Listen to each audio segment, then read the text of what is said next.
The notification pinged at 11:47 p.m. on a Thursday night. Daniel wasn't snooping. His wife Sarah's laptop sat open on the kitchen counter, connected to the charger she'd forgotten to unplug before heading to bed. The message preview glowed on the screen, impossible to ignore as he walked past to lock the front door. Does the clueless husband suspect anything yet? Faced with tears of joy, Daniel froze, his hand still on the doorknob. The sender's name read Ryan, work. His stomach dropped like an elevator with cut cables. He stood there for what felt like hours but was probably only 30 seconds, his mind racing through explanations that might make this innocent. Maybe it was about a surprise party. Maybe it was an inside joke about a different colleague's husband. But deep down, he already knew. His hands trembled slightly as he walked back to the laptop. He shouldn't look. He knew he shouldn't. But that message sat there like a live grenade, and he couldn't just walk away. He sat down slowly, the kitchen chair creaking under his weight. The screen hadn't locked yet. Sarah never remembered to set a short timeout. He clicked on the message thread. What he found in the next 15 minutes shattered the reality he'd been living in for the past 8 months. Hundreds of messages stretched back to February, right after Sarah's company had brought in Ryan as the new regional operations manager. The early messages seemed professional enough, project updates, meeting notes, strategy discussions. But somewhere around late March, the tone shifted. Missing you already. Today was too short. Can't stop thinking about Tuesday night. When can we do that again? Your husband called during our meeting. I had to bite my tongue not to laugh. Daniel's chest tightened. Tuesday night. 3 weeks ago, Sarah had told him she was working late on the quarterly presentation. She'd come home at midnight, kissed him on the forehead while he pretended to sleep, and slipped into bed smelling of wine and cologne that definitely wasn't his. He scrolled further, his eyes burning as he read message after message. They'd been careful, he'd give them that. No explicit photos, nothing that could be considered hard evidence in a legal sense. But the emotional affair was crystal clear, and the physical one was heavily implied in their coded language about late-night strategy sessions and off-site meetings. Then he found the messages from yesterday. Ryan had lunch with Peterson from HR today. He mentioned the VP promotions are basically locked in. You and me, babe. We did it. Sarah, I still can't believe it. Director of Operations and VP of Strategic Planning. We'll practically be running the Eastern Division together. Ryan, think your husband will notice you're gone even more? Or is he too busy with his little hobby projects? Sarah, Daniel, please. He barely looks up from his computer. I could probably move you into the guest room and he wouldn't notice for a week. Face with tears of joy. Ryan, the clueless husband strikes again. Honestly, sometimes I feel bad for the guy. Sarah, don't. He's content in his little bubble. What he doesn't know won't hurt him. Daniel read that exchange 3 times, each pass driving the knife deeper. His little hobby projects were the freelance consulting work that had helped them afford the down payment on this house. The same house where Sarah was planning her future with another man. He sat back in the chair, staring at the ceiling. The initial shock was giving way to something else, a cold, calculated clarity he didn't know he possessed. Sarah and Ryan thought he was clueless. They thought he was so absorbed in his own world that he'd never notice his wife slipping away. They were about to learn just how observant the clueless husband could be. Daniel pulled out his phone and began taking screenshots. Every message, every joke at his expense, every mention of their secret meetings. He documented everything methodically, organizing the images into folders by date and topic. As he worked, his mind was already forming a plan. He wouldn't scream. He wouldn't cry. He wouldn't give them the satisfaction of an emotional confrontation where they could paint him as the unstable, jealous husband. Instead, he'd let their own words destroy them. Friday morning arrived with deceptive normalcy. Sarah hummed in the shower, the same cheerful tune she'd been humming for weeks, a sound Daniel had mistakenly interpreted as contentment in their marriage rather than what it actually was, the satisfaction of getting away with betrayal. He lay in bed, pretending to sleep, listening to her move through her morning routine with practiced efficiency. "I've got that executive meeting this morning," she said, leaning over to kiss his cheek. Her hair was still damp, smelling of expensive shampoo. "Probably won't be home until late. Ryan and I need to finalize the transition plan for our new roles." Ryan and I. She didn't even try to hide it anymore because she genuinely believed he wasn't paying attention. "Sounds important," Daniel mumbled, maintaining the facade of the drowsy, disinterested husband they'd mocked. "Good luck." The moment her car pulled out of the driveway, Daniel was up. He'd barely slept, spending most of the night researching. What he'd discovered had transformed his hurt into something more powerful: leverage. Clearwater Technologies, Sarah's employer, had strict policies about workplace relationships, especially between employees in the same reporting chain. He'd found the entire employee handbook posted on their internal wiki, accessible through Sarah's saved passwords. Section 4.7 was particularly relevant: romantic or sexual relationships between supervisors and subordinates, or between employees who collaborate on strategic initiatives, must be disclosed to human resources immediately. Failure to disclose such relationships may result in disciplinary action up to and including termination. Ryan, as regional operations manager, was technically Sarah's peer, but they both reported to the same VP. More importantly, they were collaborating on the Eastern Division restructuring, a strategic initiative if there ever was one. And they were about to be promoted into positions where Ryan would have indirect authority over Sarah's budget and resources. They hadn't disclosed anything. In fact, they'd actively concealed it. Daniel spent the morning crafting his report. He created an anonymous email address using a VPN and a burner account that couldn't be traced to him. He didn't write an emotional screed or a jealous husband's rant. Instead, he wrote a clinical, professional report that an HR department couldn't ignore. To whom it may concern. I am writing to report a serious violation of company policy regarding undisclosed workplace relationships and potential conflicts of interest. Sarah Kellerman, Director, Strategic Planning, and Ryan Porter, Regional Operations Manager, have been engaged in an undisclosed romantic and/or sexual relationship while collaborating on the Q3-Q4 Eastern Division restructuring initiative. This relationship has been ongoing since approximately February of this year and has been deliberately concealed from HR and management. Both employees are currently being considered for VP-level promotions that would place them in overlapping authority structures, creating significant conflicts of interest. I have attached documentation supporting these claims, including communications between the two employees that reference their relationship, undisclosed personal meetings, and discussions of their upcoming promotions. This evidence was obtained from company communication systems. This relationship and its concealment violate Section 4.7 of the Employee Handbook. Given the senior level of both employees and the strategic importance of the projects they're collaborating on, I believe this matter requires immediate investigation. I am submitting this report anonymously due to concerns about potential retaliation, but I am willing to provide additional information if needed through this secure channel.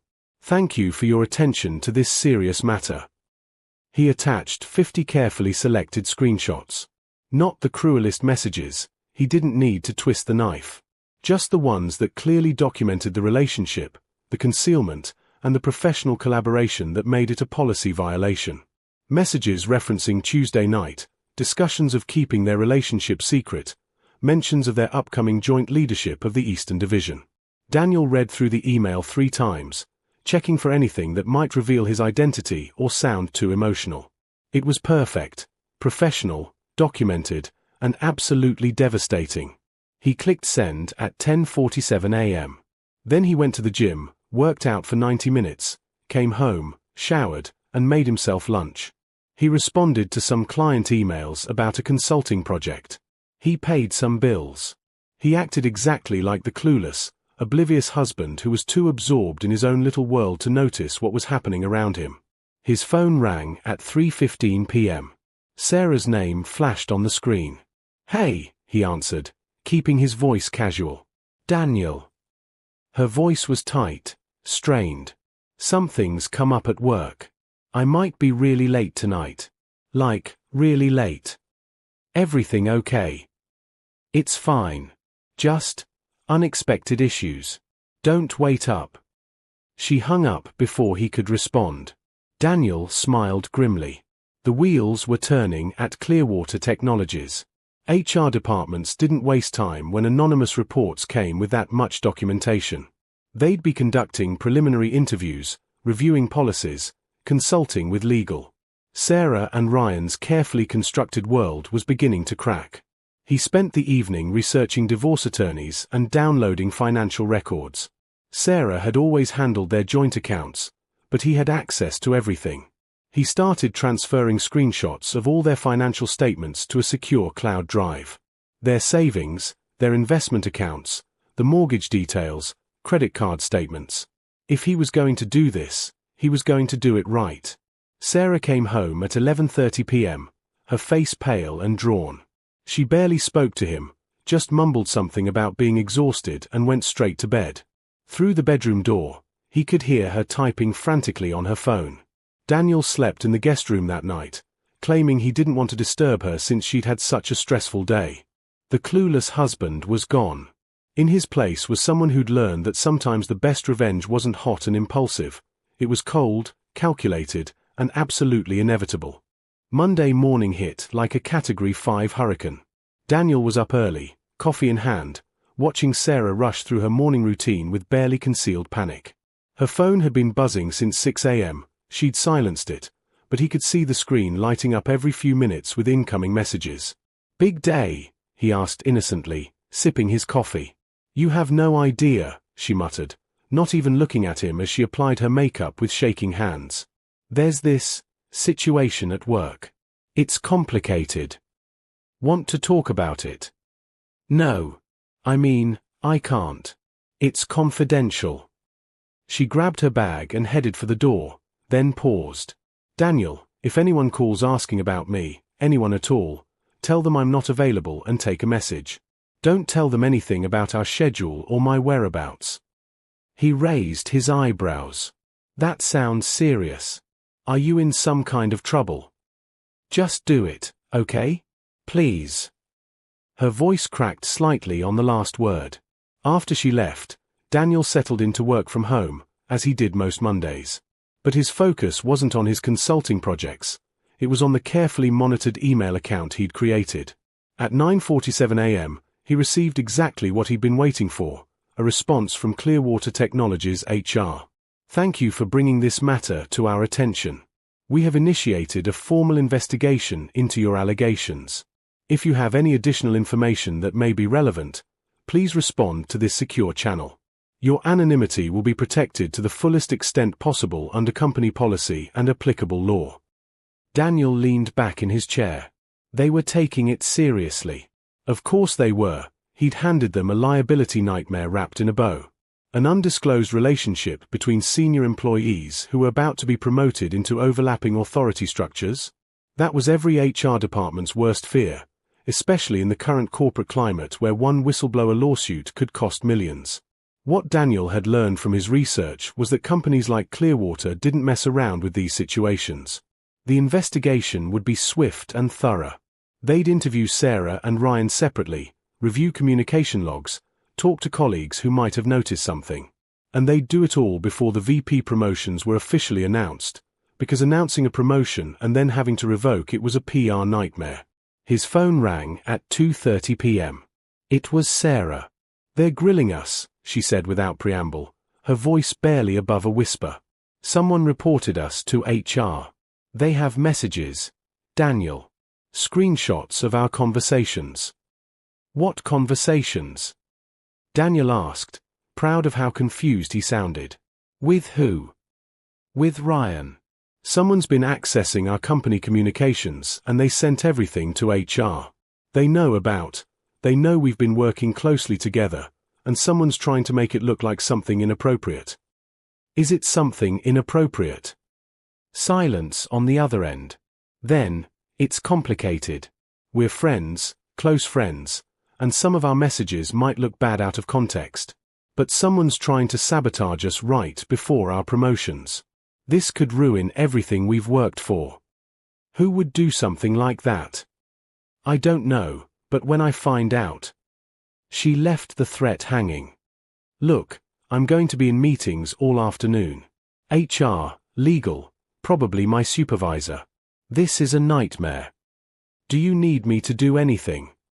Just be supportive, okay? I might need you to be my character witness or something. Tell them we have a strong marriage, that I'm trustworthy, that kind of thing. Daniel almost laughed at the audacity. She wanted him to vouch for her trustworthiness while she was being investigated for an affair. Of course, he said. Whatever you need. After she hung up, he sat for a long moment, staring at his phone. The guilt that might have plagued another person in his position was notably absent. He'd simply provided factual information to the appropriate department. If Sarah and Ryan's own words were damning, that wasn't his fault, it was theirs. At 4:15 p.m., his burner email account received another message, this time from a different address within Clearwater's domain. The subject line read, "Follow-up questions, confidential investigation. Thank you again for your report. As our investigation proceeds, we need clarification on several points. What is your relationship to the employees in question? How did you obtain access to their communications? Do you have knowledge of any specific incidents where their relationship affected business decisions or created conflicts of interest? Are you aware of any other employees who have knowledge of this relationship? Your responses will help us determine the scope and severity of the policy violations. Please note that while we are respecting your anonymity, we may need additional information to proceed with appropriate disciplinary actions." Daniel considered his response carefully. He needed to give them enough to keep the investigation moving without revealing his identity. After an hour of drafting and revising, he sent his reply. 1. I prefer not to disclose my specific relationship to protect my anonymity, but I have regular indirect contact with both employees through professional channels. The communications were obtained through shared company resources that both employees left accessible. I did not hack or illegally access any systems. I have knowledge of multiple undisclosed personal meetings between the employees that coincided with business travel and were not reflected in official schedules or expense reports. I can provide specific dates if needed. I also have evidence of discussions about structuring their upcoming VP roles to facilitate continued close collaboration, which suggests their relationship is influencing strategic business decisions. I believe other employees have noticed the unusual closeness between them but may be reluctant to report it due to both employees' senior positions and influence within the company.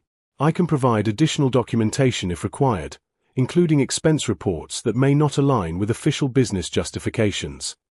That last part was a bluff. He didn't actually have their expense reports, but he suspected that once HR started looking, they'd find discrepancies. People having affairs rarely remembered to keep their expense reports completely clean. He sent the email and went to make dinner.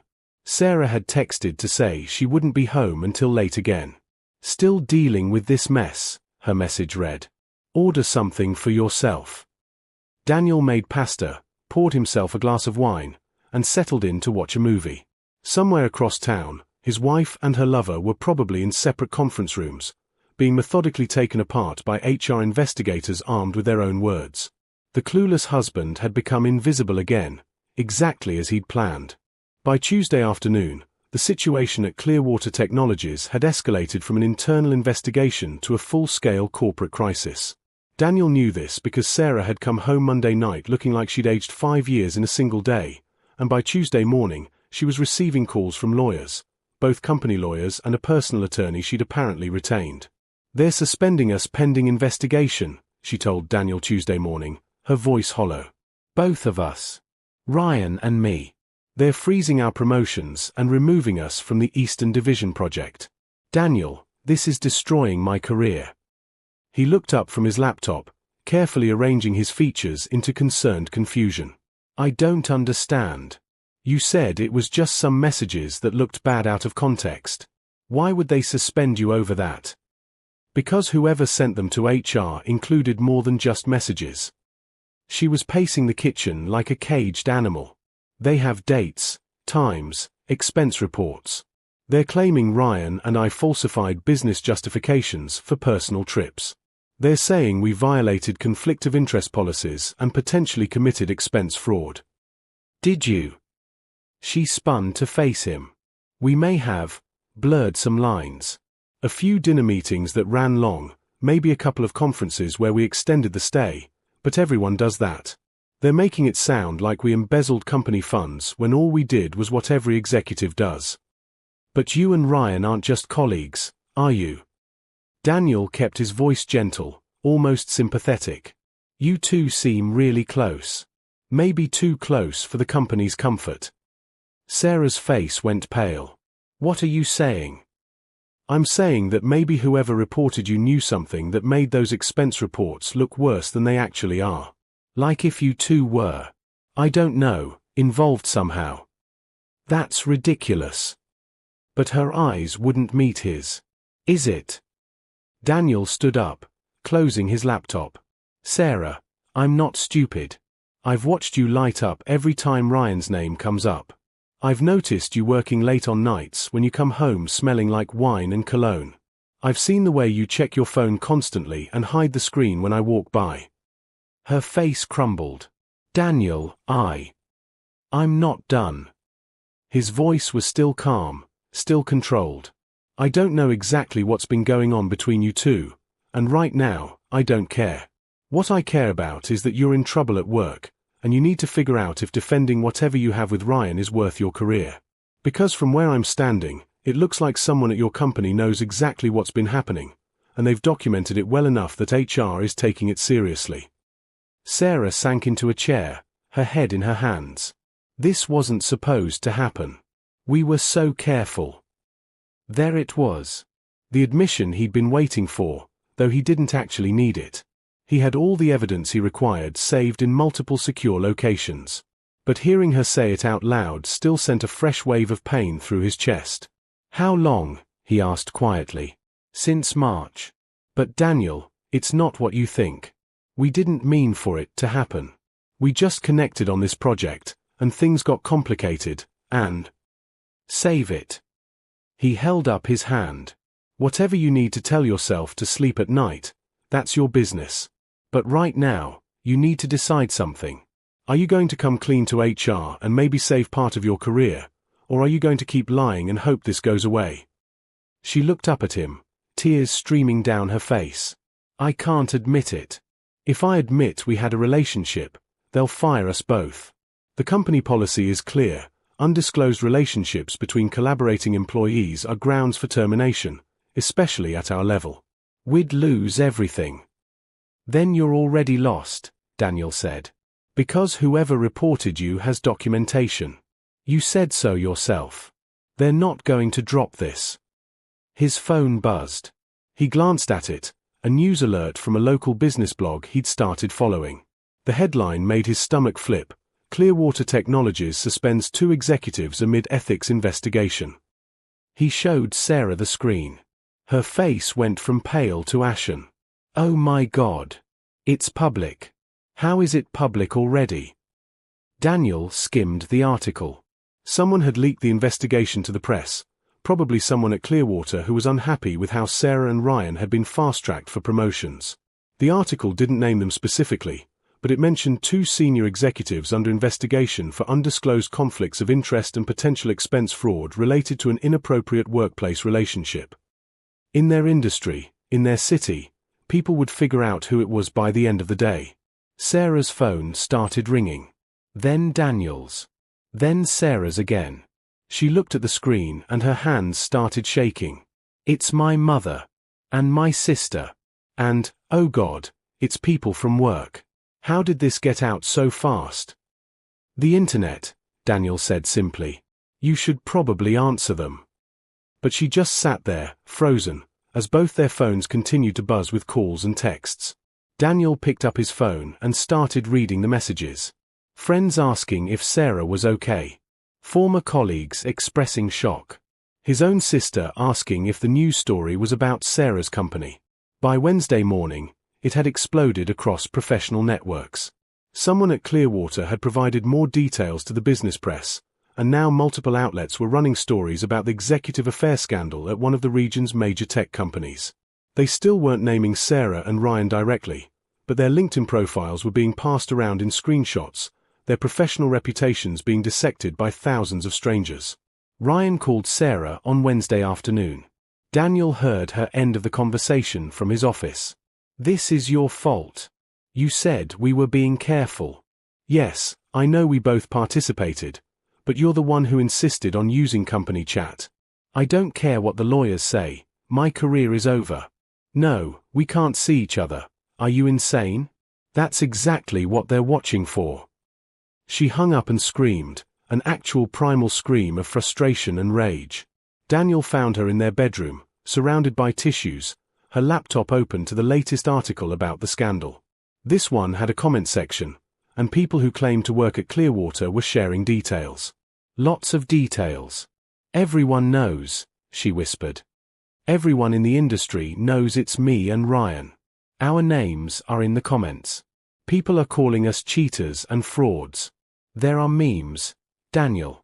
Actual memes about us. He sat down next to her, maintaining the appearance of the supportive husband. What did your lawyer say? That I should prepare for termination. They found 3 conferences where Ryan and I extended our stays and charged the extra nights to the company, plus 5 dinner meetings that exceeded reasonable business expenses. Combined with the undisclosed relationship and the messages about keeping it secret, it's enough for them to fire us for cause. What about Ryan? His done. They're terminating him Friday. Mine might take longer because I've been there longer and my lawyer thinks we can negotiate a resignation instead of a firing, but either way. She looked at him, her eyes red and swollen. I'm going to lose my job. My reputation.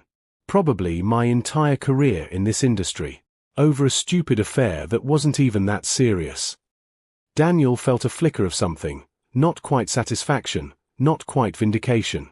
Maybe it was just the recognition that actions had consequences, even for people who thought they were too smart to get caught. Not that serious, he repeated quietly. Sarah's face crumpled. I'm sorry. God, Daniel, I'm so sorry. You've been nothing but supportive through this whole nightmare, and I've been lying to you for months. You deserve so much better than this. She had no idea how much better he was about to demand. The following Monday arrived with brutal finality. Daniel woke early, made coffee, and sat at the kitchen table with a folder he'd been preparing all week. Inside were printed copies of everything, the messages, the timeline, financial records, and papers from the divorce attorney he'd quietly retained on Thursday. Sarah was still asleep. She'd been sleeping more and more, hiding from the wreckage of her life. On Friday, Clearwater had officially terminated Ryan for cause. Sarah's termination was scheduled for today at 10 a.m., though her lawyer was still trying to negotiate a resignation agreement that might preserve some semblance of her professional reputation. She emerged from the bedroom at 7:30, already dressed in a business suit despite having nowhere to go. Habits die hard. I thought you might want to look professional for your final meeting, Daniel said, gesturing to her outfit. The lawyer thinks looking polished might help with the negotiation. She poured coffee with shaking hands. I still can't believe this is happening. 2 weeks ago, I was about to become a VP. Now I'm about to be fired and blackballed from my entire industry. Not quite 2 weeks ago, Daniel said calmly. 11 days ago, to be exact. That Thursday night when I saw the messages on your laptop. Sarah's cup stopped halfway to her mouth. What? Daniel opened the folder and slid the first page across the table, a printout of the message from Ryan asking about the clueless husband. Her face went through several shades of pale as she recognized it. I saw this message Thursday night, 11 days ago, Daniel continued, his voice steady and clinical. I read through your entire chat history with Ryan. Every message, every joke at my expense, every plan you two made for your future together. Every time you called me clueless or said I wouldn't notice you slipping away. Daniel, I can explain. I'm not interested in explanations. I'm interested in you understanding exactly how this happened. He slid another page across the table. This is the anonymous report I sent to Clearwater's HR department on Friday morning. These are the screenshots I provided. This is the follow-up information I gave them when they asked for clarification. Sarah stared at the documents, her face transforming from confusion to horror to rage. You destroyed my career. You reported us. I provided factual information about policy violations to the appropriate corporate department. You destroyed your own career by having an affair, falsifying expense reports, and mocking your husband while planning your promotions with your lover. You vindictive bastard. She was on her feet now, shaking with fury. You didn't just report us, you leaked it to the press. You made sure everyone would know. Actually, I didn't leak it to the press. That was probably someone at Clearwater who was upset that you and Ryan were being promoted over more qualified candidates. But I can't say I'm sorry it happened. Daniel remained seated, calm. You and Ryan thought I was too absorbed in my little hobby projects to notice what was happening in my own marriage. You thought I was blind and useless. So I let you keep thinking that while I documented everything. Sarah grabbed the edge of the table. Why? Why didn't you just confront me? We could have worked this out. Could we? Because from your messages, it sounded like you'd already made your choice. You were planning a future with Ryan. You said I lived in a little bubble and what I didn't know wouldn't hurt me. He stood up now, meeting her eyes. But here's what you didn't understand. I wasn't clueless. I was just quiet. And you mistook my quietness for blindness. So you decided to ruin my life instead of trying to save our marriage. I decided to protect myself from someone who was actively betraying me while mocking me to her lover. There's a difference. He slid the final set of papers across the table. These are divorce papers. I'm filing on grounds of adultery. Given your admitted affair and the evidence I have, my attorney is confident we can get a favorable settlement. Sarah's hands trembled as she picked up the papers. You've thought of everything, haven't you? You've been planning this whole thing while pretending to be the supportive husband. I learned from the best, Daniel said. You spent months pretending to be the faithful wife while planning your future with Ryan. I spent 11 days pretending to be oblivious while protecting my interests. The difference is, I actually had the evidence to back up my strategy. Ryan's destroyed too, you know, Sarah said, her voice breaking. He lost everything. His job, his reputation. His fiancée left him when she found out. He's talking about leaving the city entirely because he can't face the judgment. And that's supposed to make me feel guilty. Daniel shook his head. You both made choices. You chose to have an affair. You chose to hide it from HR. You chose to falsify expense reports. You chose to mock me in your messages. Every single consequence you're facing right now is the result of decisions you made. Sarah sank back into her chair, the divorce papers clutched in her hands. I never thought you had it in you. The cold calculation, the planning, the revenge. I thought you were too nice, too passive. I was never passive, Daniel corrected. I was respectful. I trusted you. I gave you space because I thought we were partners. But you interpreted my trust as weakness and my respect as ignorance. That was your mistake, not mine. His phone buzzed, a text from his attorney confirming their 2 p.m. appointment. He'd be filing the divorce papers this afternoon, officially starting the legal process. His lawyer had already frozen their joint accounts, documented Sarah's affair, and prepared a settlement proposal that heavily favored Daniel given the circumstances. You should probably call your lawyer about those termination negotiations, Daniel said, gathering his folder. I'm heading out. I've got appointments all afternoon. I'll be staying at a hotel for the next few weeks while we sort out the living arrangements. Where am I supposed to go? Sarah asked, her voice small. That's not my problem anymore. You're a resourceful person. I'm sure you'll figure it out. Maybe Ryan can help, though I doubt his fiancée will appreciate that. Daniel headed for the door, then paused. For what it's worth, I didn't enjoy this. I didn't want our marriage to end this way. But you forced my hand when you decided I was too clueless to notice or too weak to do anything about it. I'm sorry, she whispered. For all of it. The affair, the messages, underestimating you. I'm truly sorry. I believe you are sorry. Sorry you got caught. Sorry you lost your promotion. Sorry your career is over. But I don't think you're sorry for what you actually did, just for the consequences. He opened the door. Sign the divorce papers.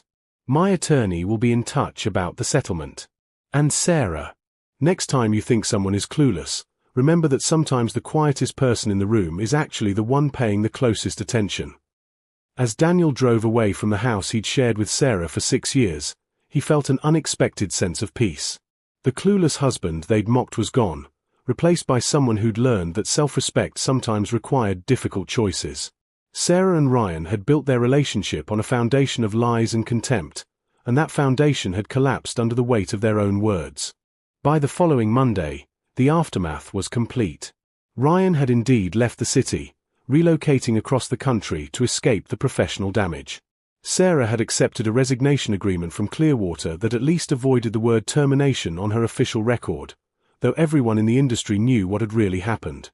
She'd moved in with her sister temporarily, unable to afford their house on her own without a job. The divorce proceedings were underway, with Sarah's leverage essentially non-existent given the documented affair. Daniel's attorney had negotiated a settlement that protected his assets and ensured he wouldn't be paying spousal support to someone who destroyed their marriage. 3 weeks after that Thursday night discovery, Daniel sat in his new apartment, smaller than the house, but entirely his, and reflected on the journey. He wasn't proud of the destruction he'd caused, but he wasn't ashamed either. He'd simply refused to be the punchline to someone else's joke. His phone buzzed with a message from a friend. "Hey man, heard about you and Sarah. I'm sorry. If you need anything, let me know." Daniel smiled slightly and typed back, "Thanks. I'm actually doing okay. Better than okay, honestly. Sometimes the best thing that can happen is learning who people really are." He hit send and closed his phone. Somewhere in the city, Sarah and Ryan were dealing with the consequences of their choices, the lost careers, the damaged reputations, the professional exile. They'd thought the clueless husband would never be the wiser, that they could build their future on the ruins of his dignity. They'd learned otherwise. And in learning that lesson, they discovered that sometimes the quietest revenge is simply letting people face the natural consequences of their own actions. Daniel hadn't destroyed them, they'd destroyed themselves. He'd just made sure the evidence was presented to the right people at the right time. The clueless husband had turned out to be the most aware person in the entire situation. And by the time Sarah and Ryan realized it, their lives were already in shambles, all from their own doing, documented in their own words, collapsed by their own arrogance. Justice, Daniel had learned, didn't always require dramatic confrontations or elaborate schemes. Sometimes it just required patience, documentation, and the willingness to let people destroy themselves with their own choices. And on that Monday, 3 weeks after the discovery that changed everything, Daniel felt something he hadn't felt in months: free.